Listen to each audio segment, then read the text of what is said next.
আগে আগে অনেকটা। রামদাস কাঠিয়া বাবাজি। না, রামদাস কাঠি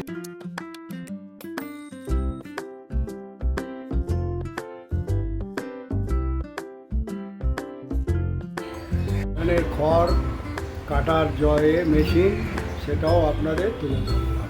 এই হলো আশ্রমের অফিস, সেটাও আপনাদের তুলে ধরলাম। আশ্রমে বাথরুমেরও ফেসিলিটি আছে, সেটাও আপনাদের তুলে ধরলাম। নমস্কার বন্ধু, হাওড়া এসে পৌঁছালাম। এবারে হাওড়া সাবওয়ে দিয়ে আজ আমি হাওড়া বাস স্ট্যান্ডে যাব। হাওড়া বাস স্ট্যান্ড হয়ে আপনাদের শালিমার 3 নম্বর রেলগেটে কাছে, সেখানে এই সাবওয়ে দিয়ে আমি নেবে যাচ্ছি, সেটা আপনাদের এখানে দেখাচ্ছি। দেখুন, এই সাবওয়ের ভেতর দিয়ে এবারে আমি উঠছি হাওড়ার দিকে। এই হাওড়ার দিকে এলাম, হাওড়া বাস স্ট্যান্ড।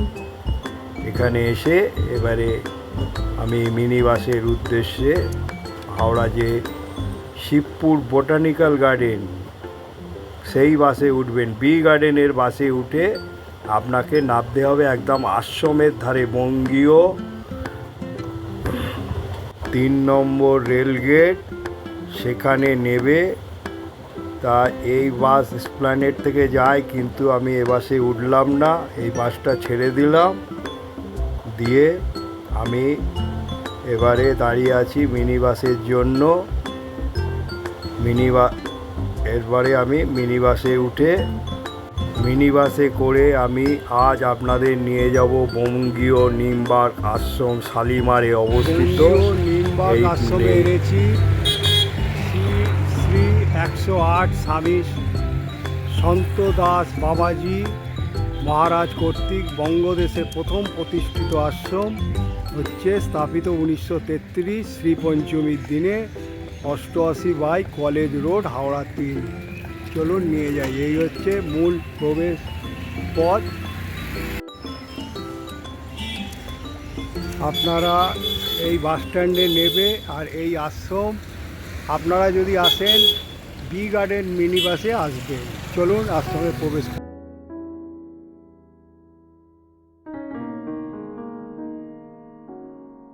আশ্রমে ঢোকার মুখেই এক ছোট মন্দির।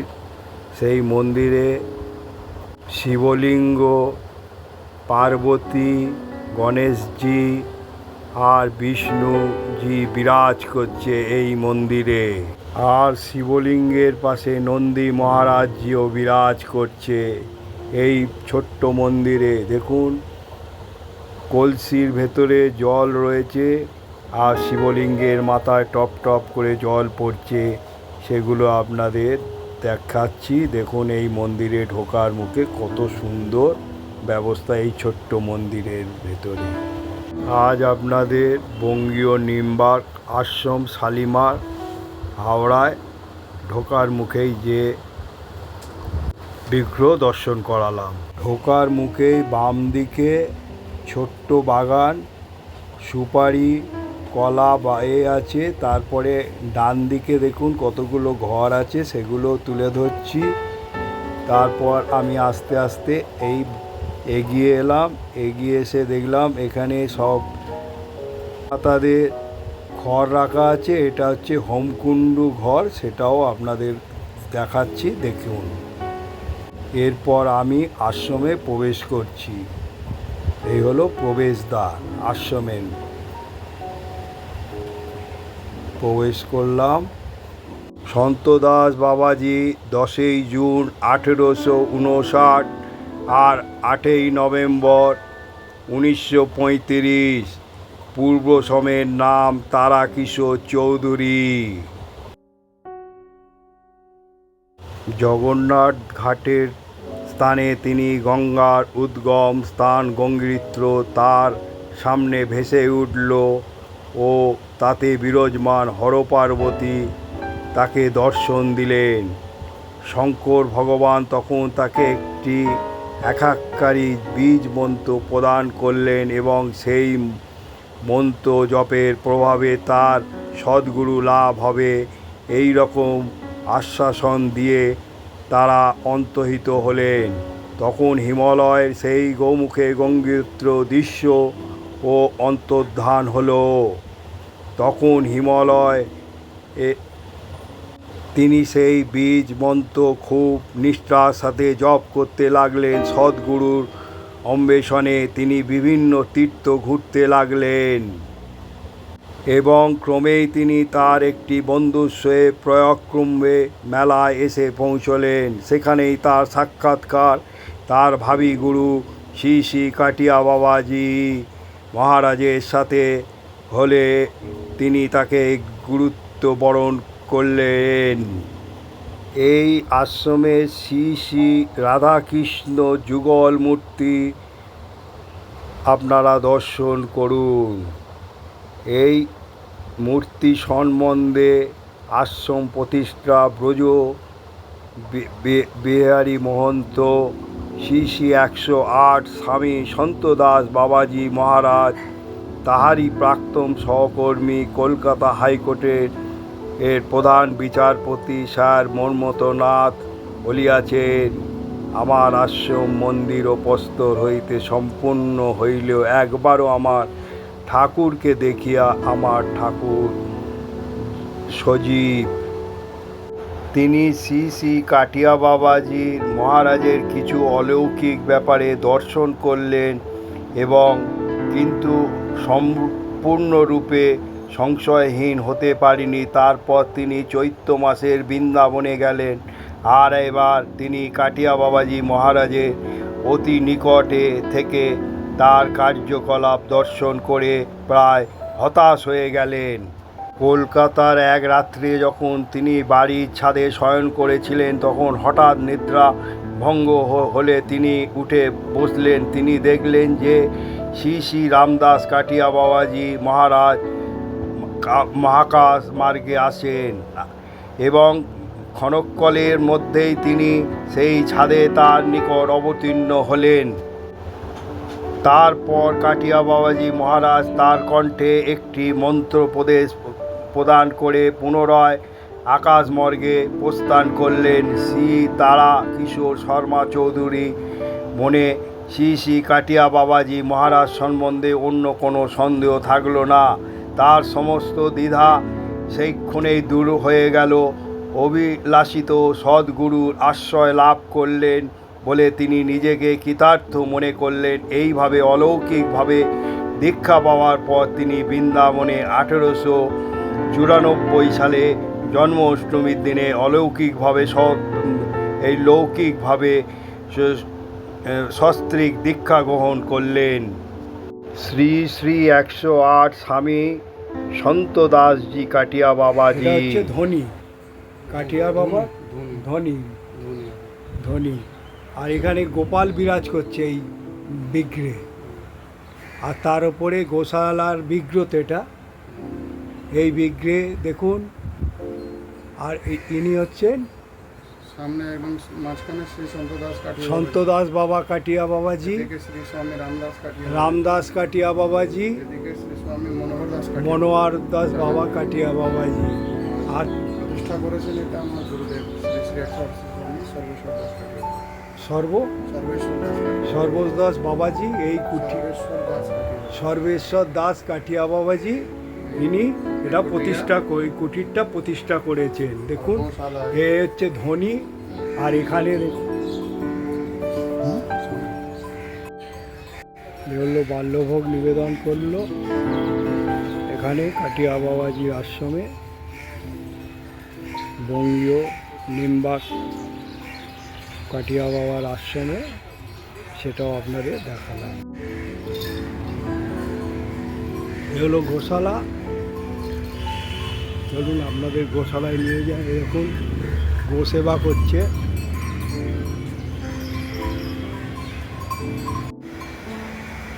গোশালায় দেখুন কত গোমাতারা বিরাজ করছে এখানে, সেটা আপনাদের তুলে ধরলাম।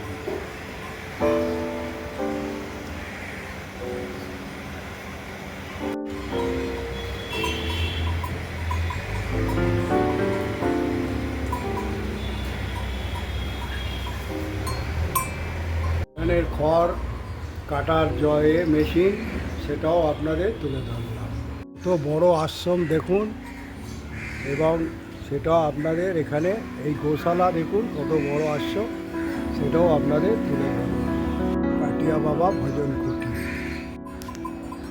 গাছগাছালি, এই হাওড়া জনবহুল শহরের ভেতরেই যে এত বড় আশ্রম গড়ে উঠেছে এবং গোশালা আছে, তা আপনারা এই আশ্রমে যদি আসেন তাহলে বুঝতে পারবেন যে বঙ্গীয় নিম্বার কাটিয়া বাবাজির আশ্রম। সন্ত দাস কাটিয়া বাবা 10ই জুন 1859, 8ই নভেম্বর 1935। পূর্বাশ্রমের নাম তারাকিশোর চৌধুরী। ঊনবিংশ শতকের এক প্রখ্যাত ভারতীয় বাঙালি যোগ সাধক, দার্শনিক, ধর্মগুরু এবং বেদান্ত অদ্বৈতবাদী রামদাস কাটিয়া বাবার প্রধান শিষ্য। নিম্বার্ক সম্প্রদায়ের গুরু পরম্পরের 55তম আচার্য, সাবেক কুম্ভ মেলার প্রেসিডেন্ট, মহান্ত ও আধ্যাত্মিক নেতা ছিলেন। বিশ্বের সকল দেশের নিম্বার্ক ভাবধারার পুনর্জনগণের জন্য প্রতিষ্ঠা করেছিলেন বহু নিম্বার্ক ও মন্দির ও আশ্রম। শ্রী শ্রী 108 স্বামী সন্ত দাসজি কাটিয়া বাবা মহারাজ বৃন্দাবনে আসার পর দিনরাত কেউ ঘুমোতে দেখেন নাই, সব সময় ধ্যান নিয়েই ব্যস্ত থাকতেন। তিনি সামান্য আহার করতেন। ভারতবর্ষে সবচেয়ে বড় মেলা হয় কুম্ভ মেলা। সেই মেলায় সারা ভারত থেকে কোটি কোটি লোকের আগমন ঘটে। কুম্ভ মেলার পরিচালকের দায়িত্ব পান, সেই পদেও তিনি প্রথম বাঙালি। 1931 সালে হাওড়া শিবপুরে একটি আশ্রম প্রতিষ্ঠা করেন, আর 1934 সালে জুলাই মাসে সিলেট শহরে নিম্বার্ক আশ্রম প্রতিষ্ঠা করেন তারাকিশোর চৌধুরী। আশ্রমের খোলার ও বন্ধের সময়সূচি: সকাল 6:30 থেকে 11টা, বিকেল 3:30 থেকে 8:30, আর অফিস খোলা 9:30 থেকে 11টা, আর বিকেল 5টা থেকে 7টা পর্যন্ত। এই অফিস খোলা ও বন্ধের সময় উল্লেখ করলাম।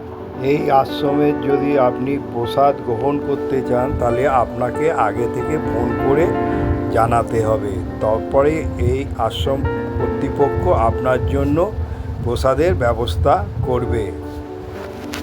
এই হলো আশ্রমের অফিস, সেটাও আপনাদের তুলে ধরব। এই আশ্রমে রাধাকৃষ্ণের আর একটা বিগ্রহ আছে, সেটাও আপনাদের তুলে দিলাম, সেটাও সম্পর্কে বলেছে এই বিগ্রহ কেন। রাধাকৃষ্ণ বিরাজ করছে, গোপাল আছে, তারপরে গুরুদেবদের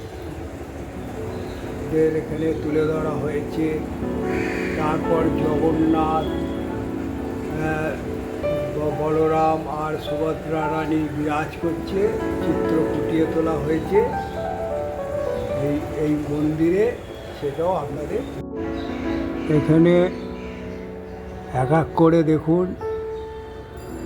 108 স্বামী বৈষ্ণব দাস বাবাজি, 108 স্বামী পররাম দাস কাঠিয়া বাবাজি মহারাজ, 108 প্রেম দাস কাটিয়া বাবাজি মহারাজ, 108 স্বামী অনন্ত দাস কাটিয়া বাবাজি মহারাজ, 108 স্বামী মনোহর কাটিয়া বাবাজি মহারাজ, 108 স্বামী ধনঞ্জয় দাস কাটিয়া বাবাজি মহারাজ। এই আশ্রমে এনারা এখানে বিরাজ করছেন আশ্রমের কুটিরে, সেটাও আপনাদের তুলে ধরলাম। এই হচ্ছে বঙ্গীয় নিম্বার্ক যে আশ্রম আছে হাওড়ায়, এখানে হচ্ছে সাধু বাসেগুলো, এখানে সব সাধুরা বসবাস করে। আর একটা অদ্ভুত হচ্ছে দেখুন, এখানে পায়রাদের জন্য সব সময় খাবার দেওয়া হয়। সব দেখুন গোলা পায়রা, যেগুলো আমরা বাংলায় বলি গোলা পায়রা, সেগুলো দেখুন সকাল বিকেল যখনই আসবেন এই আশ্রমে পেয়ে যাবেন। এই হচ্ছে আশ্রমের এরিয়া। পুরো এই আশ্রমের এরিয়াটা আপনাদের তুলে ধরছি। দেখুন, এই আশ্রমে বজরংবলীরও একটা বিগ্রহ হয়েছে, চলুন সেটাও আপনাদের দর্শন করুন। এখানে বজরংবলী বিগ্রহ এবং হচ্ছে ব্রহ্মাদেবও বিরাজ করছে, সেটাও আপনাদের তুলে ধরলাম। আর তার ওপরে একটা চিত্র ফুটিয়ে তোলা হয়েছে, রাম পরিবার আর হনুমান পর্বত নিয়ে যাচ্ছে, সেইটাও তুলে ধরা হয়েছে এই বজরংবলী মন্দিরে।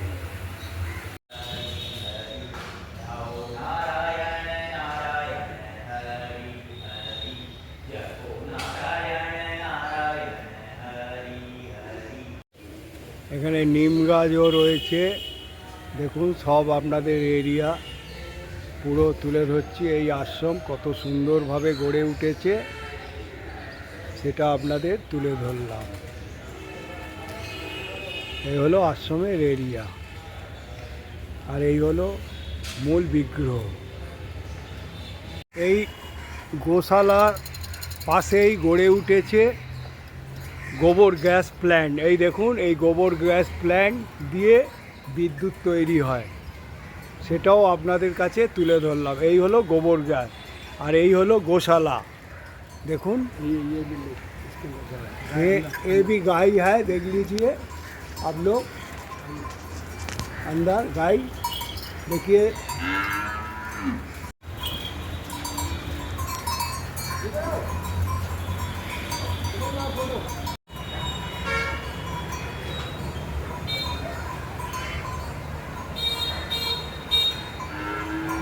ये हलो भोगघर। देखুন, ये हलो भोगघर, পরিষ্কার পরিচ্ছন্ন। इधर गैस लगा हुआ है, এখানে গ্যাস লাগায় ভোগের জন্য। ऊपर এই गैस प्लांट है वो आ रहा ওই হচ্ছে গ্যাস প্ল্যান্ট, দেখুন কিভাবে নিয়ে এসছে গ্যাস প্ল্যান্ট। আর এই হলো ওভেন গ্যাসের, এই হলো ভোগের ঘর এই আশ্রমের।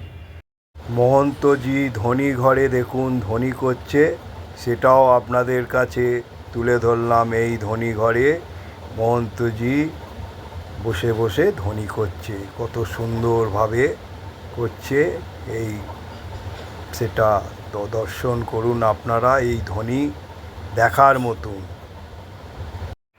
এখানে হাত ধোয়ার ব্যবস্থা রয়েছে, সেটাও আপনাদের তুলে ধরলাম। সবে বাথরুমেরও ফেসিলিটি আছে, সেটাও আপনাদের তুলে ধরলাম। दूर से लो थोड़ा।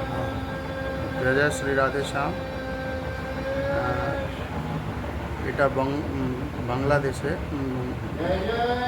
শ্রী সন্তদাস কাঠি বাবাজি মহারাজের শ্রীহট্ট জেলায়, হ্যাঁ, লাখাই কাছে বামই নামে একটা গ্রাম, সেখানে ওনার জন্ম হয়েছিল স্বাধীনতার আগে। হ্যাঁ, তো ওনার কলকাতা হাইকোর্টে উনি ব্যারিস্টার ছিলেন। ব্রাহ্মণ পরিবারে ওনার জন্ম হয়েছিল। আর পূর্বাশ্রমের নাম শ্রী তারাকিশোর রয় চৌধুরী মহারাজ ওনার নাম আছে। ওনার স্ত্রী মাতা শ্রী অন্নদা দেবী, হ্যাঁ, খুবই ভক্তিমান। আর এখানে কলকাতায় উনি ওকালতি করতেন সন্তদাস বাবাজি। তো গুরু পাওয়ার ইচ্ছায় উনি একদিন গঙ্গায় স্নান করছিলেন। এখানে স্নান করতে করতে মাকে প্রার্থনা করছেন যে আমি কি গুরু পাবো না এই জন্মে। তো সাক্ষাৎ সামনে গৌরীশঙ্কর মহাদেব পার্বতীর দর্শন হয়। ওনার দর্শনে উনি একাক্ষরী মন্ত্র ওনাকে প্রদান করেন, প্রণব। ও একাক্ষরী মন্ত্র উনি জপ করতে করতে আর ওনাকে কাঠিয়া বাবা স্বপ্নে দর্শন হয়, শ্রী কাঠিয়া বাবা। রামদাস কাঠিয়া বাবা। আর কাঠিয়া বাবা মহারাজকে উনি কুম্ভ মেলায় দর্শন করেছিলেন। কুম্ভ মেলা। ওনার খুব ঘনিষ্ঠতা ছিল শ্রী বিজয়কৃষ্ণ গোস্বামী, ওনার সাথে গিয়েছিলেন। ওখানে কাঠিয়া বাবাজির সাথে দেখা হয়েছে, ওনাকে গুরু করার ওনার মনে স্থির হলো। তো সেইভাবে উনি বৃন্দাবনে ওনার সাথে যোগাযোগ আলাপ হলো কাঠিয়া বাবার সাথে।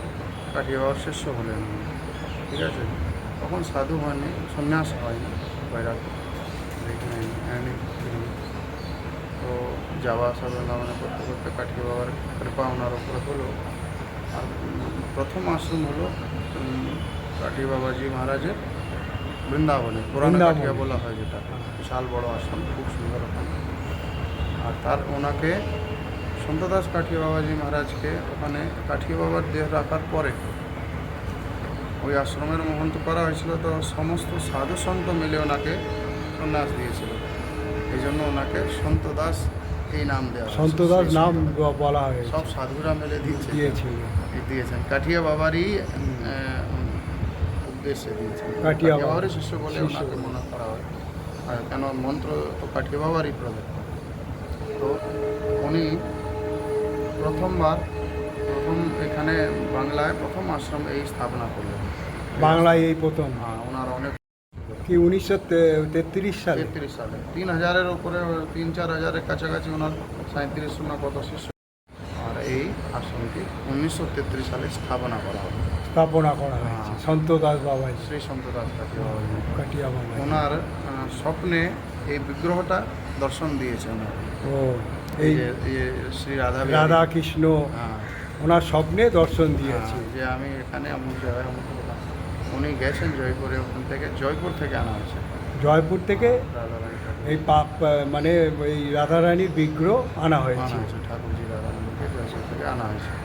তো ওখানে দোকানে শুনেছিলাম কোনো সাধুর মুখে, আমার গুরুদেবদের মুখে। দোকানে যখন গেছেন দোকানদার এটা তো বলছে- কোষ্ঠী পাথর। হ্যাঁ, বলে এরকম বিগ্রহ তো নেই, আমরা আপনার অর্ডার দিন বানিয়ে দেবো।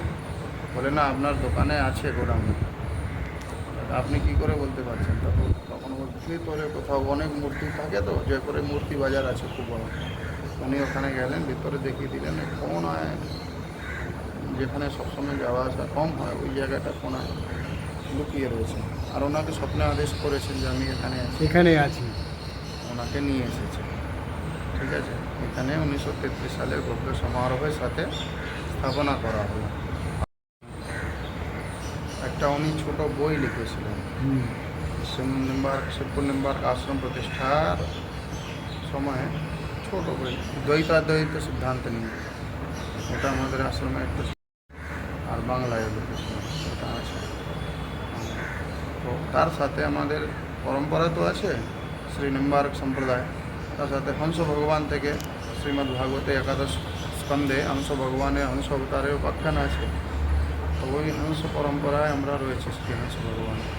তো হংস ভগবান, ওনার শিষ্য শ্রী সনকাদিক ভগবান, ওনার শিষ্য শ্রী নারদ ভগবান, শ্রী নিম্বার্ক ভগবান শ্রী ঠাকুরজির দিকে, হ্যাঁ না, রাইট সাইডে রাইট সাইড, ওনার বিগ্রহ স্থাপন করা হয়েছে। রাইট সাইডে হ্যাঁ, আচার্যদের, আমাদের আচার্য। আচার্য। তারপরে পরবর্তীকালে অনেক কাঠিয়া বাবাজি মহারাজ মারা দিয়ে। আর এদিকে এই বড় মন্দিরের পাশে এইদিকে ছোট মন্দির বলে বলা হয়, এটা বালি মন্দির। শ্রী স্বামী সন্তদাস কাঠিয়া বাবাজি মহারাজের শিষ্য ছিলেন আমাদের শ্রী স্বামী অর্জুন দাস কাঠিয়া বাবাজি মহারাজ। অর্জুন দাস কাঠিয়া বাবাজি। তো উনি বালিতে একটা আশ্রম স্থাপন করেন, সেখানে রাধা বিহারীজি মহারাজের স্থাপনা করেন। তো ওনার পরবর্তীকালেও চালানো ভক্তদের পক্ষে অসম্ভব হয় বা কোনো অসুবিধা হয় কোনো রকম, তারপরে এই আশ্রমের কমিটির সাথে যোগাযোগ স্থাপন করে ওনারা এখানে এই বিগ্রহটা সেবা কিছু দিয়ে ওনার সাথে বিগ্রহটা এখানে সন্তদাস কাঠিয়া বাবাজি মহারাজের মন্দিরের পাশ বাসগৃহের পাশেই একটা ঘর, যেটাকে ভজন ঘর বলা হতো।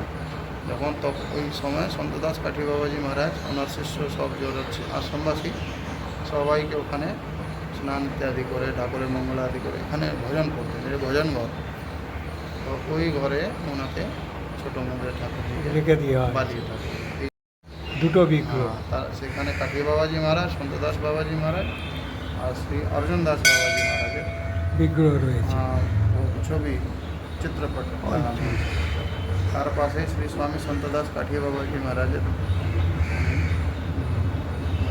বাসগৃহ, বাসগৃহ। সেখানে যে শയ്যাতে উনি আসনে শয়ন করতেন ওইটা, তারপরে ওনার চেয়ার যেটাতে উনি বসতেন ওটা রয়েছে। আর ওনার 8খানা শিষ্য তো ছিলেন 42-43 সাধু শিষ্য, সেখানে 8খানা শিষ্যের ছবি রাখা হয়েছে, ছবি রাখা নিত্য হয়েছে, পুজো হয়। নিত্য পুজো। নিত্য পুজো হয়। তো তার মধ্যে শ্রী ধনঞ্জয় দাস দাদাজি মহারাজ, শ্রী স্বামী আমার দাদা গুরুজি মহারাজ শ্রী স্বামী মনোহর দাস কাঠি বাবাজি মহারাজ, ওনার শ্রী জগন্নাথ দাসজি মহারাজ, আর শ্রী প্রেম দাসজি মহারাজ, শ্রী পরশুরাম দাসজি মহারাজ, শ্রী বৈষ্ণব ইত্যাদি 8টে শিষ্যদের ছবি, অর্জুন দাসজি মহারাজ ওনার ছবি রাখা আছে নিত্যপুজো। এই আশ্রমে ওনারা বেশি করে বাস করেছিলেন দাদা গুরুজি মহারাজের সাথে, দাদা, এই জন্য ওনার বিগ্রহ স্থাপন করা আছে। আর এই সামনে তুলসী মঞ্চ রয়েছে, তুলসী মঞ্চে ওনার সন্তদাস বাবাজি মহারাজের শরীর ছেড়ে দেহ রাখার পরে ওনার যে অস্থি, অস্থি হ্যাঁ, এই আমি শুনেছি এখানকার এই সব মানে পুরনো সাধু সন্ত মহারাজদের আর এই যে অস্থি ওখানে রাখা আছে, কোথা আছে, ওই রাখা আছে হ্যাঁ, ওনার জন্মভূমির মাটি মাটি আর এর ভিতরে স্থাপন করা আছে। এই হলো আশ্রমের ইতিহাস। ইতিহাস। হ্যাঁ, এখানে প্রচুর সাধু সন্তরা পূর্ব আচ্ছা, মধ্যে হ্যাঁ, সব থেকে প্রাচীন নিম্বার্ক সম্প্রদায়, নিম্বার্ক সম্প্রদায় অনেক আগে আগে আগে অনেক আগে। রামদাস কাটিয়া বাবাজি। না, রামদাস কাঠি সম্প্রদায়ের কাঠিয়া বাবাজি মহারাজ অনেক পর হয়েছে, 55তম 56তম আছে ওনার শিষ্য, সাধু শিষ্য। উনি কি ধনঞ্জয় বাবাজি ও সন্তদাস বাবাজির শিষ্য ছিলেন? হ্যাঁ, হ্যাঁ, ওনারই শিষ্য। আর উনি ওনার আশ্রম তো অনেক বড়, ওই তর্ক ব্যাকরণ তীর্থ, উনি অনেক বড় বিদ্বান ছিলেন নিম্বার সম্প্রদায়, দ্বৈতাদ্বৈত সিদ্ধান্ত বেদান্ত দর্শনের উপর। উনি ওনার তো অনেক এই সোদপুরে একটা আশ্রম রয়েছে সুকাচরে। হ্যাঁ, ওখানে রয়েছে। অনেক জায়গায় উনি আশ্রম স্থাপনা করেছেন। আর শ্রী সন্তদাস বাবাজি মহারাজ বেদ বেদান্ত ইত্যাদির উপরে অনেক টিকা ভাষ্য করেছেন। সন্তদাস বাবাজি ষড়দর্শন, হ্যাঁ। বেদান্তের ষড়দর্শন, বেদান্ত দর্শন, শ্রীমদ্ ভগবদ গীতা ইত্যাদি অনেক কঠিন কঠিন বিষয়ের উপরে উনি টিকা করেছেন খুব সরলতম, খুব ভালোভাবে বাংলা ভাষা, হ্যাঁ না, ওগুলো কিছু কিছু গ্রন্থে এখানে পাওয়া যায়, কাঠি বাবাজি জীবনী ইত্যাদি।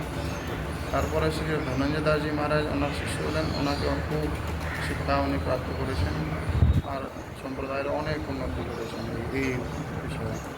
ব্যাকরণ দিয়ে ওনার শিষ্যরাও আমাদের শ্রী কাকা গুরু মহারাজ অনেকে ডক্টরেট পিএইচডি করে ওনারও সম্প্রদায়ের বিকাশ করছেন অনেক। গিয়ে ভগবত প্রাপ্তির জন্য কঠিনতা তো সবই পরম্পরায় হয়, এটা না শুধু নিম্বার্কে, সবারই হয়, নিম্বার্ক পরম্পরাই হয়। ভগবত প্রাপ্তি করার জন্য সহজ নয়। হ্যাঁ, সে নিম্বার্ক বলুন, রামানুজ বলুন, রামানন্দ সম্প্রদায় বলুন, চৈতন্যদেব, যে কোনো কিছু বলুন, সবেতেই সাধারণত কঠিনই হয়। সবই হরি, মানে এবারে কৃষ্ণকে নিয়ে। যে যদি না করে, হ্যাঁ, না করলে তো ভগবত প্রাপ্তি হবে না। এর পরাভক্তি, হ্যাঁ না, মানে প্রেমের দ্বারা জগৎকে করো। দু রকম ভক্তি হয়। আমাদের সৈদ্ধান্তিক ভক্তি আছে, দ্বৈতাদ্বৈত সিদ্ধান্ত, এটা সৈদ্ধান্তিক, হ্যাঁ না, এটা উপনিষদ আদি ইত্যাদি। ওই একটা সিদ্ধান্ত রয়েছে দ্বৈতাদ্বৈত জগতে, অদ্বৈত আর দ্বৈত দুটোই আমরা স্বীকার করেছি নিম্বার্ক ভগবান আমাদের। আর এই সৈদ্ধান্তিক আমাদের আছে। সিদ্ধান্ত না হলে, সিদ্ধান্ত হচ্ছে বেশ, বেশ, এই জন্য নিম্বার্ক ভগবান ওটাকে স্থান দিয়েছেন, বেদ বেদান্ত থেকেই প্রমাণিত। তার মধ্যে যে রসস্বরূপ ভগবানের ভক্তি, যেটা ব্রজে আমাদের রয়েছে, যেটা আমাদের দাদা গুরুজি শ্রী শ্রী 108 শ্রীমন, হ্যাঁ, মানসী সেবা উনি করতেন। ধ্যানের মাধ্যমে শ্রী রাধা কৃষ্ণ যুগল মূর্তি, যুগল লীলা, রাস বিহারের দর্শন সেবায় উনি প্রবেশ ছিল ওনার, নিকুঞ্জ লীলা, ঠিক আছে। তো উনি চোখে দেখতে পারতেন না, কিন্তু উনি চোখ বন্ধ করে ধ্যানে সব সময় থাকতেন আর ঠাকুরজির নিত্য বিহারে লীলার দর্শন করতেন। এই যে উপাসনা আছে, উপাসনীয়ম নেতরাম জনই সদা প্রহাণয়ে অজ্ঞানতমোনুবৃত্তে, হ্যাঁ, বেদান্ত দশ শ্লোকিতে ভগবান জীব, নিম্বার্ক ভগবান জীব, জগৎ, ব্রহ্ম ইত্যাদি সব ব্যাখ্যা করেছেন।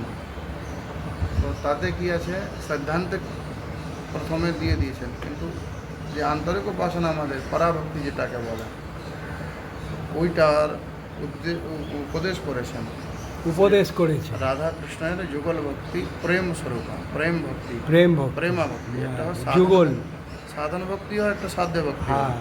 সাধন ভক্তি যেমন আমরা আপনি এসেছেন কোথাও থেকে রাজস্থান, এর মধ্যে কোনো পরিবহন ট্রান্সপোর্টের উপর হ্যাঁ, হ্যাঁ। বসে তার মধ্যে এসেছেন তার মাধ্যমে, কিন্তু তারপরে এসেছেন কোন উদ্দেশ্যে? এই লক্ষ্য ছিল আপনার, হ্যাঁ এটা তো লক্ষ্য ছিল এখানে আসা গন্তব্যে। তো এরকমই সাধন ট্রান্সপোর্টের মতন, ট্রান্সপোর্টের মতন সাধন ভক্তি। জপ তপ যোগ ব্রত নেম এইসব সাধন ভক্তি, কিন্তু এই সবের মাধ্যমে সব করার পরে যদি ভগবানের প্রতি প্রীতি প্রেম যদি না প্রকট হয় তাহলে আমি অন্তঃকরণে, তাহলে আমি আসতাম তাহলে না, আমি পৌঁছালাম না, পৌঁছালাম না।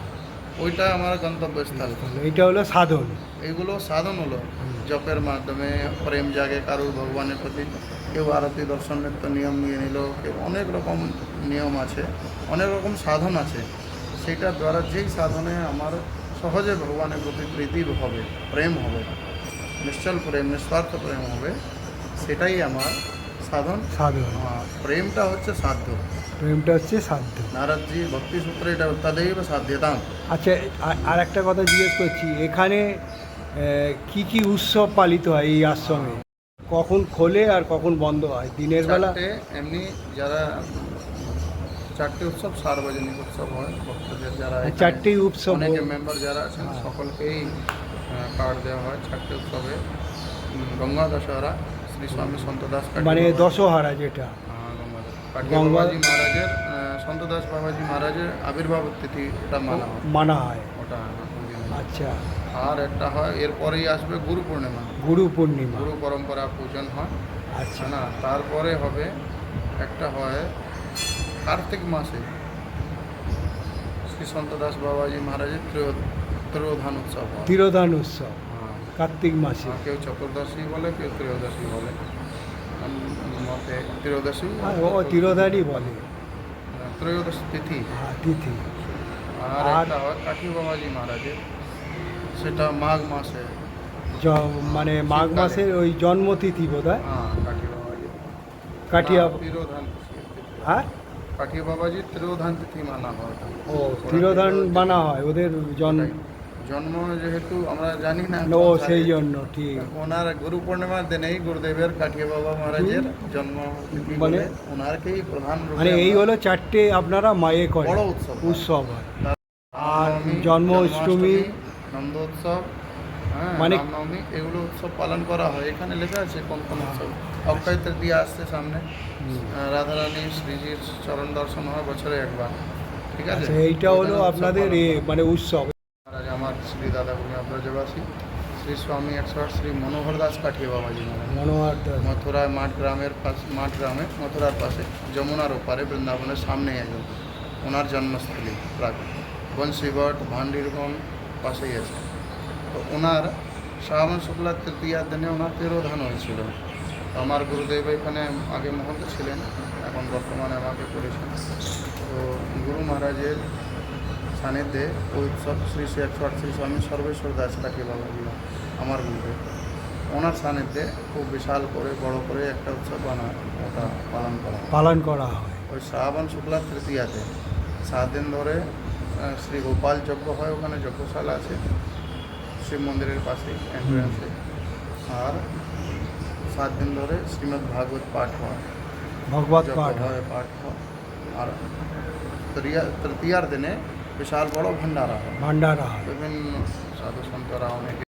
আমি বলে দিচ্ছি যে যে আশ্রমে এলে ভোগ গ্রহণ করলে আশ্রম চলবে কি করে, তার জন্য আপনাকে কিছু একটা অনুদান দেওয়া উচিত। এই আশ্রমের স্বেচ্ছার জন্য। উপরে, হ্যাঁ, স্বেচ্ছার উপরে তার দেওয়া উচিত, হ্যাঁ। নাহলে আশ্রমগুলো চলবে কি ভগবানের করে? প্রসাদের তো মূল্য হয় না, না।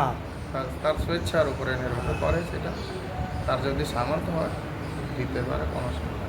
এই হাওড়া শালিমার নিমবাগ আশ্রমে যাওয়ার আর একটা উপায় হচ্ছে, যারা সাউথ কলকাতা থেকে যাবেন তারা রবীন্দ্র সদন মেট্রো থেকে এবং এক্সাইড থেকে বারাসাতগামী যে শিবপুর বি গার্ডেনের বাস আছে, বলবেন নিমবাগ আশ্রম যাব, আপনাকে 3 নম্বর রেলগেট বললে নামিয়ে দেবে, একদম আশ্রমের সামনে দিয়েই সেই বাসগুলো যায়। আমি এই রাস্তাটা আপনাদের কাছে উল্লেখ করলাম, রবীন্দ্র সদন মেট্রো থেকেও, এই হলো রবীন্দ্র সদন মেট্রো থেকে বেরিয়ে আপনারা বারাসাত টি গার্ডেনগামী বাসে উঠে এই আশ্রমে একদম সামনে পৌঁছে যাবেন। তা এইভাবেও আর একটা আপনাদের কাছে এই রাস্তা দেখালাম। রবীন্দ্র সদন আর এক সাইড থেকেও বাসে করে যাওয়া যায়, সহজ উপায়। তা আপনারা এইভাবেও এইখান থেকে বাসে উঠে চলে যেতে পারেন, বা মেট্রো করে এসে রবীন্দ্র সদনে নেবে আপনারা বাসে করে চলে যেতে পারেন। এইভাবে এই উপায় পৌঁছে যাবে। নমস্কার বন্ধু, আজ আপনাদের এই নিমবার্গ বঙ্গীয় আশ্রমে এনেছি। এটা হাওড়া শিবপুরে অবস্থিত। তা এই আশ্রমে এনে আপনাদের যে বিগ্রহ আছে, শিবের বিগ্রহ, তারপরে রাধাকৃষ্ণের বিগ্রহ, তারপর হচ্ছে এখানকার যে নিমবার্গ সন্ত বাবাজি তার বিগ্রহ, তারপর হচ্ছে আপনার আর একটা রাধাকৃষ্ণের যে বিগ্রহ, সেও ইতিহাস বলেছে। উনি এটা বালিতে ছিল, বালি থেকে এখানে প্রতিষ্ঠিত করা হয়েছে। হনুমানজি বিগ্রহ, গোশালা, তারপরে এখানে কিভাবে আসতে হবে সবই আমি এখানে আপনাদের কাছে দেখিয়েছি। এবং এখানে যে ধনী ঘর আছে সেটাও আপনাদের তুলে ধরেছি। তা আপনারা এটা দেখার পর, আর এখানে যে প্রসাদও গ্রহণ করেছি সেটাও আমি তুলে ধরেছি ছোট্ট করে, এটা বাল্য প্রসাদ।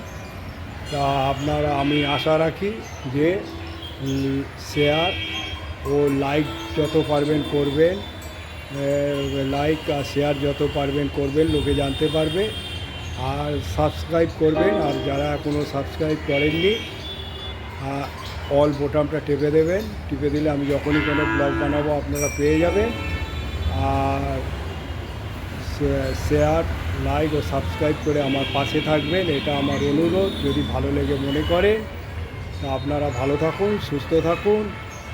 জয় নিমবার্গ আশ্রমকে জয় রাধাকৃষ্ণ বলে আমি এখান থেকে আমার গন্তব্যস্থলে রওনা দিচ্ছি।